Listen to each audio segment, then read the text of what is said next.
Notre reportage, comme chaque jour, pour nous éclairer sur la situation au plus près du front, direction Tchassiv Yar, à l'est de l'Ukraine, où quelques milliers de personnes vivent encore sous les bombes, sous les combats, avec un pilonnage constant. Nos envoyés spéciaux ont pu se rendre sur place sous la surveillance de l'armée, il faut bien le préciser, pour rencontrer ceux qui refusent de partir malgré les bombes.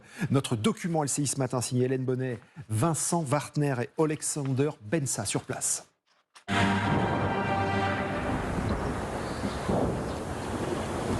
À Tchassiv Yar, les bombes percent le silence et dévorent les habitations. Depuis plusieurs mois, la pression s'accentue sur cette ville voisine de Bakhmout, devenue la base arrière de l'armée ukrainienne. Ici, les militaires sont partout.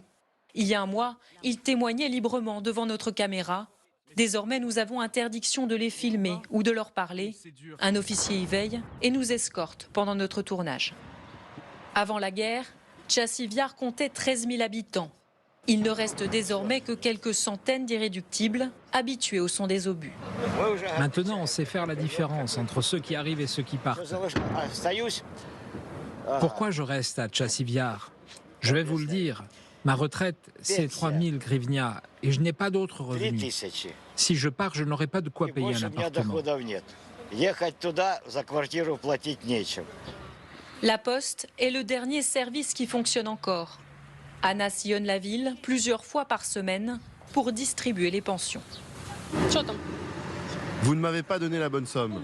Si là, sur ce papier, ça fait 7400, allez-y, recomptez.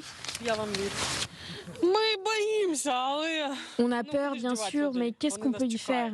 Des gens comptent sur nous, ils attendent notre passage. C'est pour eux qu'on vient ici.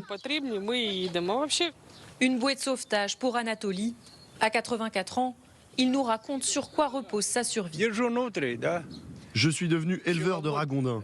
J'échange leur viande contre du miel fabriqué par quelqu'un d'autre. Et de cette manière, on s'en sort. Nous traversons la ville à la rencontre de Tetiana. Cette ancienne habitante de Bakhmout refuse de partir pour rester avec ses chiens.